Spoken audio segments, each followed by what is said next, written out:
ખેડૂત મિત્રો વાડીમાં ઘરમાં કે કોઈ જગ્યાએ સાપ નીકળે તો કોઈ દિવસ એને મારવો નહીં, અને સાપ હંમેશા ખેડૂતનો મિત્ર હોય છે એવું મેં સમાચારમાં કંઈક વાંચેલું કે અનેક પ્રકારના બેક્ટેરિયાની જીભ દ્વારા લઈ લેતા હોય છે મોઢામાં અને આરોગી જતા હોય છે, અને એ બેક્ટેરિયા ખેડૂતોને નુકસાન પહોંચાડે એવા હોય છે. જો પાણી ચાલુ કર્યું તો અત્યારમાં હમણાં પગમાં આવતા રહી ગયો.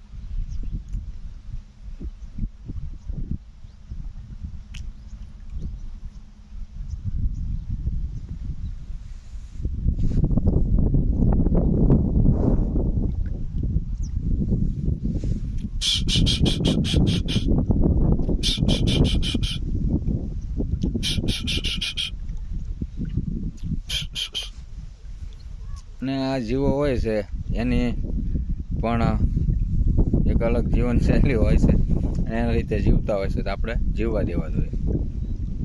અને જ્યાં સુધી આપણે બને ત્યાં સુધી સાપને નુકસાન નથી પહોંચાડતા, સાપ અથવા કોઈ પણ પ્રાણી એ આપણને નુકસાન નથી પહોંચાડતા. આ જો હવે ધીરે ધીરે વહી ગયો છે. હવે કયો સાપ છે એ તો મને ખબર નથી. તો સાપને મિત્રો મારવો નહીં.